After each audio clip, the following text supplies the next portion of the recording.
यशोमती मैया के नंद लाला। हमारे हृदय को ही क्यों, पूरे गोकुल प्रदेश को शांति प्रदान करेगा जे।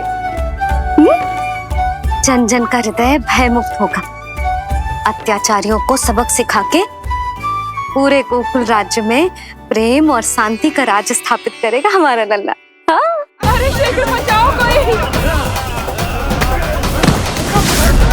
शीघ्र भागो यहाँ से। तो फिर शीघ्र ही मुझे नहला दो मैया, ताकि मैं अपना कार्य प्रारंभ कर पाऊँ। तू मुझे टुकुर टुकुर देखता है, मैं अपने सारे कार्य भूल जाती हूँ। ऐसे तो तुम्हारी दृष्टि लग जाएगी लल्ला को।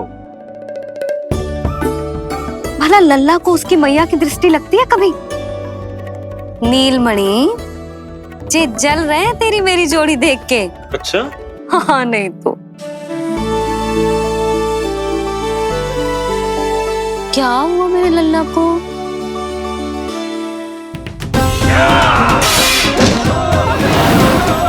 शीघ्र बता, कहाँ है विष्णु?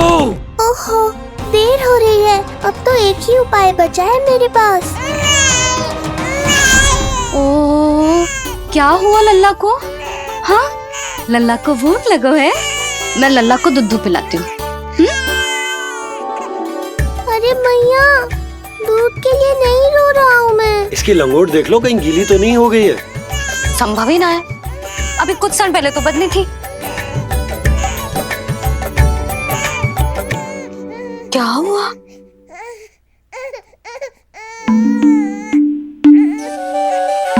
कभी कभी पति की बात भी मान लिया करो। अब एक बार सही होने से ना फूलो मत। लल्ला के मन की बात उसकी मैया को ही पता होती है, और इस समय मेरे लल्ला को नहानो है ना लल्ला? हाँ मैया, बस अब शीघ्र ही मुझे नहला दो, बाकी सब मैं संभाल लूंगा।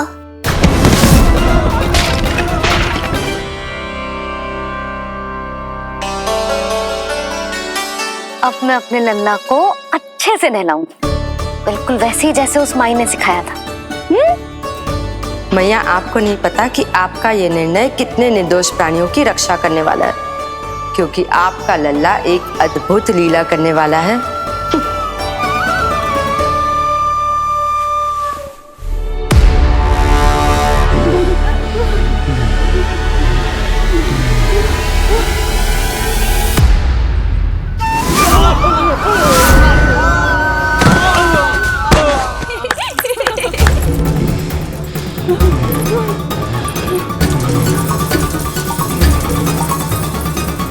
सबसे पहले करूंगी तेल मालिश और फिर थोड़ी सी कसरत।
अब लगेगो लल्ला को चिपचिपा उपटन।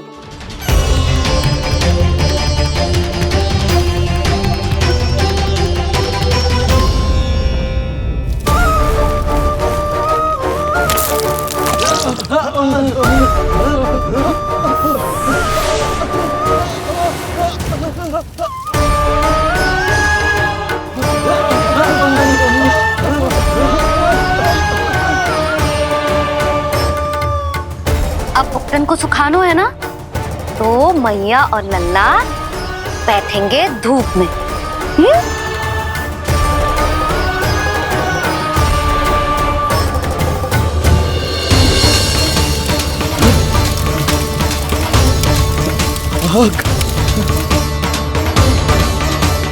ये हुई ना बात। थोड़ी गर्मी का अनुभव करना भी आवश्यक होता है मैया।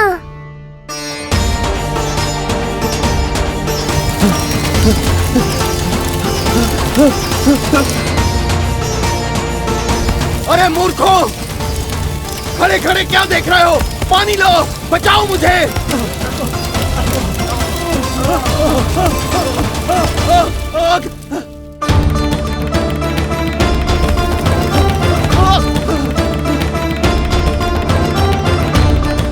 बस बस हो गयो लल्ला, केवल नहाना बाकी है। परम पराक्रमी महाराज कंस का सेनापति हूं मैं। अभी विष्णु भी मुझे रोक नहीं सकता।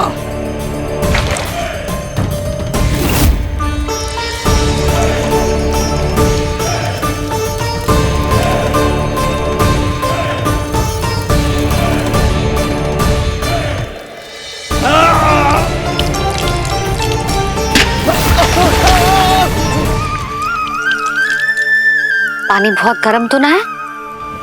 तेरे लिए तो नहीं, पर इन राक्षसों के लिए बहुत गर्म है ये जल।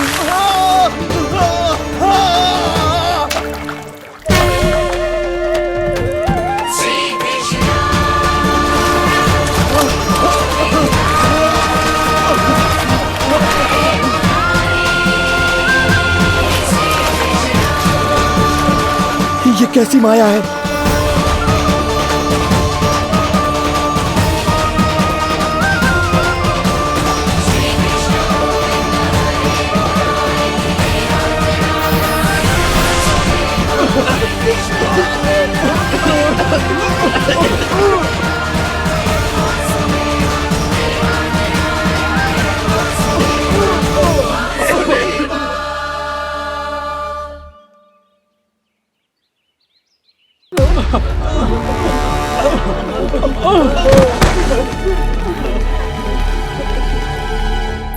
स्नान समाप्त।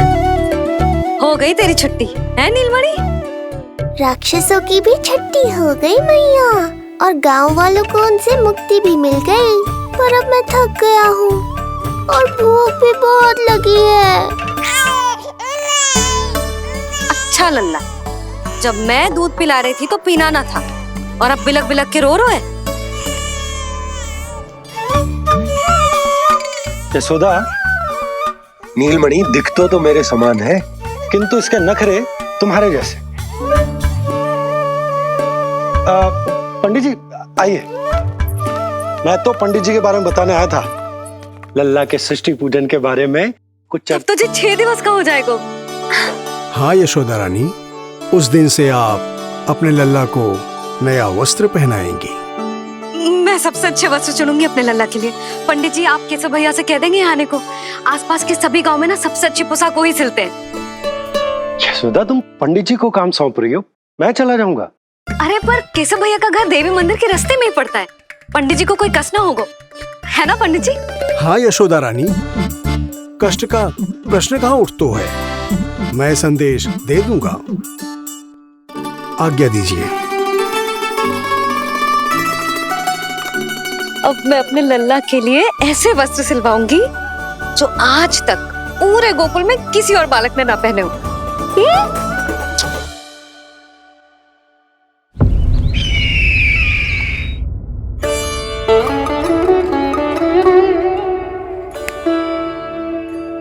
ये क्या है देवकी? ये देखिए स्वामी, ये वस्त्र मैंने अपने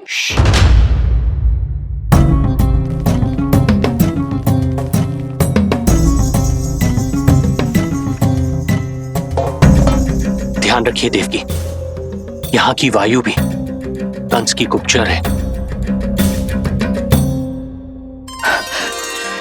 किंतु स्वामी ये तो बताइए, ये वस्त्र कैसा है?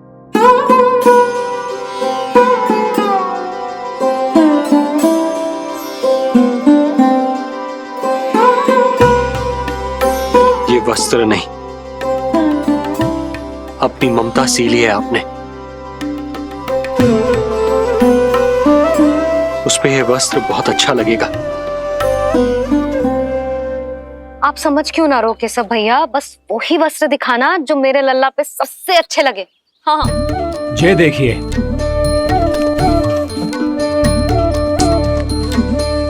अभी तक एक में भी आनंद ना हो है केशव भैया, है कि नहीं नीलमणि? ये भी ना बोल रहे हो, आप और दिखाओ ना। इतने सारे वस्त्र पहनो तो कोई एक ही है ना यशोदा? हाँ, किंतु छांटना तो पड़ेगा ना, सबसे अच्छा वाला पहनाना है कि ना। केशव भैया वो वाला दिखाओ। ये वाली? हाँ लल्ला।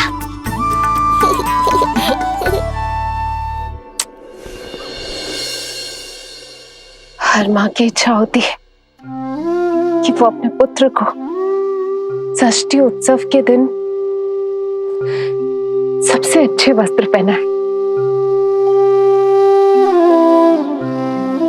किंतु क्या ये वस्त्र उसके नाप का है? हमें तो ये भी नहीं पता कि वो कितना बड़ा हो गया, कैसा दिखता है।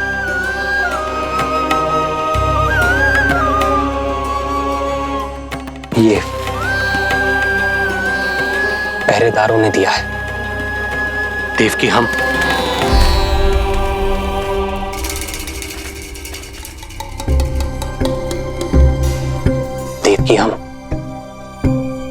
बंदी गृह में नहीं है, किंतु सच तो यही है, हम कंस के बंदी हैं।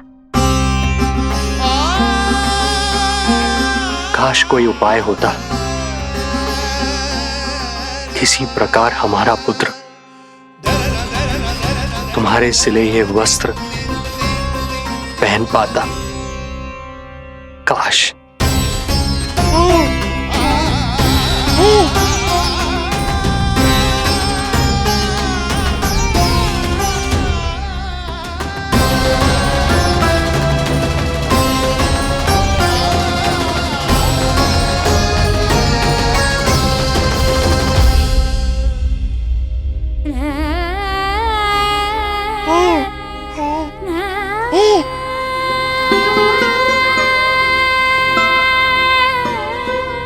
ओम श्री विष्णवे नमः। ओम श्री विष्णवे नमः। ओम श्री विष्णवे नमः।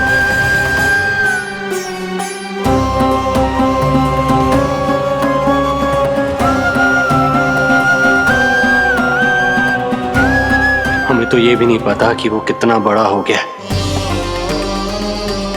कैसा दिखता है।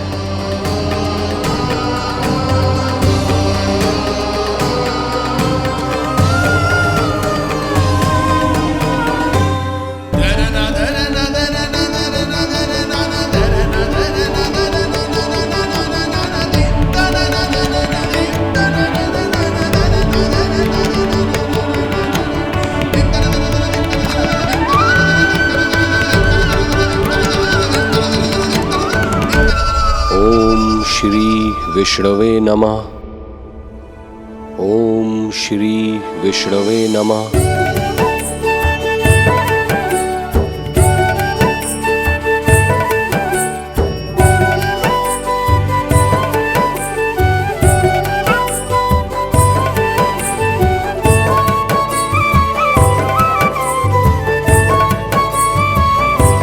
ओम श्री विष्णवे नमः।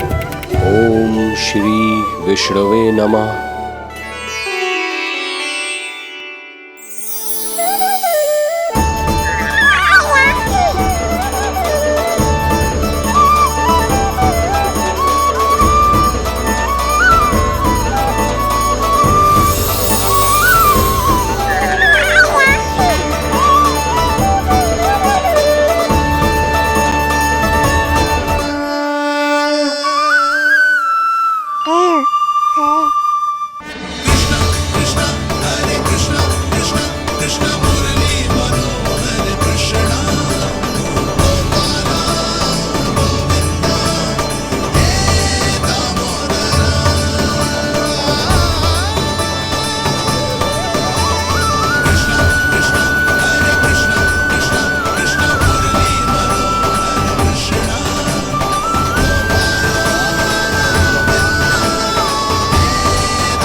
लल्ला जी अच्छी लगी? यशोदा, ये सब क्या है? नारायण का धन्यवाद जो आपको भेज दियो भाभी। एक वस्त्र के चुनाव में सुबह से दोपहर हो गई। मैं तो उचित चुनाव में सहायता कर ना पायो, परंतु आप अवश्य कर दोगी, पूरा भरोसा है मुझे। मैं चलता हूं।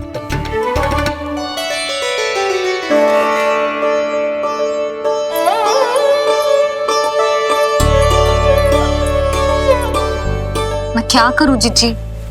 कोई वस्त्र मिलना भी तो चाहिए ना जो मेरे नीलमणि के योग्य हो। समस्या तो गंभीर है, किंतु महारानी जी, इससे अच्छे वस्त्र आपको पूरे मथुरा मंडल में और कहीं नहीं मिलेंगे। चिंता की कोई बात नहीं है। हम ऐसे वस्त्र ढूंढेंगे जो हमारे राजकुमार को बहुत अच्छे लगे, है ना नीलमणि?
ये वस्त्र इसी के नाप का है।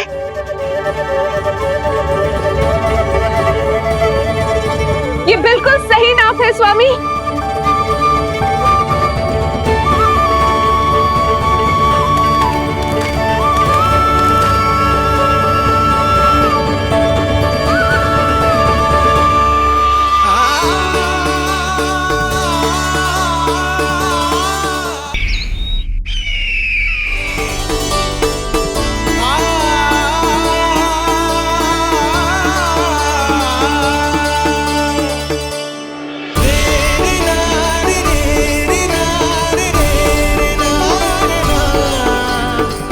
बोलो पुत्र,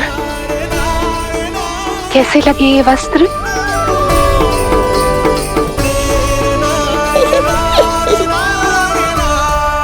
हम नीलमणि से ही पूछ लेते। बताओ लल्ला, तुम्हें कौन से वस्त्र अच्छे लग रहे हैं? बताओ। हाँ, बस एक बार संकेत दे दे लल्ला।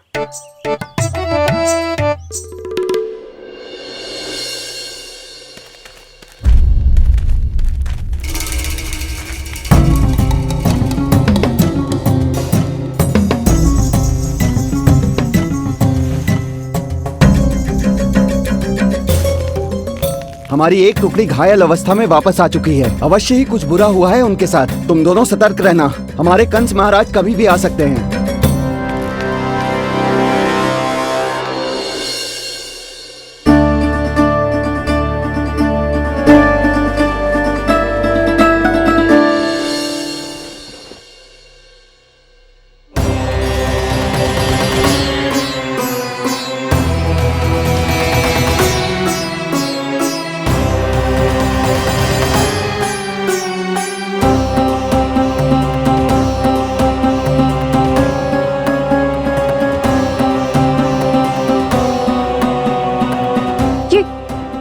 ये वस्त्र कहाँ गए?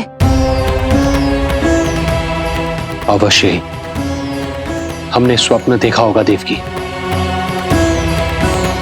यदि स्वप्न था तो मेरे बनाए वस्त्र कहाँ गए स्वामी?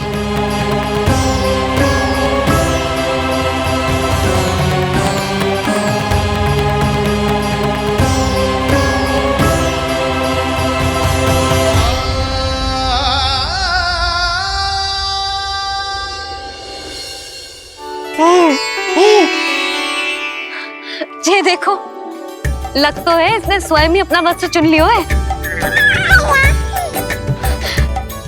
जे वाला दिखाइए। कौन सा? जे वाला? हाँ, जे वाला।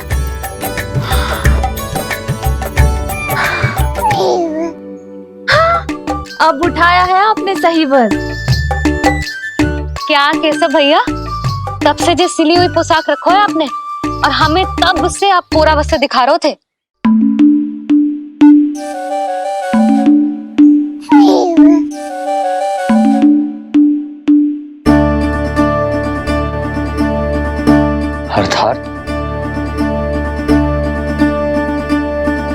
अर्थात हमारा पुत्र हमारे पास ना होकर भी हमारे साथ ही है।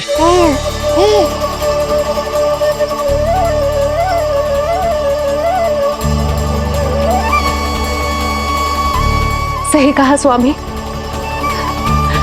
हमारे पुत्र को मेरे बनाए गए वस्त्र पसंद आए।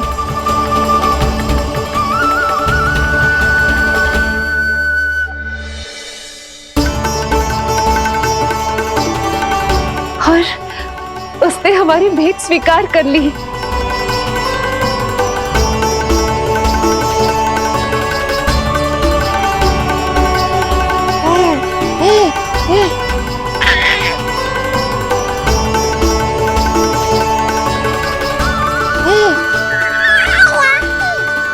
आपकी लीला अद्भुत है प्रभु। ये लीला मेरी नहीं देवी, मां की ममता की है। मुझे तो बस अपने कर्तव्य का भान है। दो माओं का पुत्र होने के नाते मैं उन दोनों में से किसी की भी इच्छा को अनदेखा नहीं कर सकता। मैं वरदान देता हूं कि यदि अब से कोई भी मेरी मूर्ति को अपना पुत्र समझकर अपने घर में पालेगा, तो मैं स्वयं उस घर में उनका पुत्र बनकर निवास करूंगा और लड्डू गोपाल कहलाऊंगा।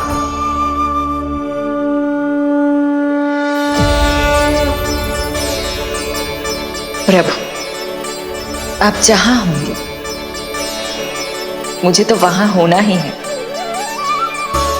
आज से मैं भी उस घर में सुख और समृद्धि के रूप में वास करूंगी और उस घर के प्राणियों की प्रत्येक इच्छा पूर्ण करूंगी। मैं बहुत प्रसन्न हूँ आज, क्योंकि मेरी मैया भी प्रसन्न है और माँ भी।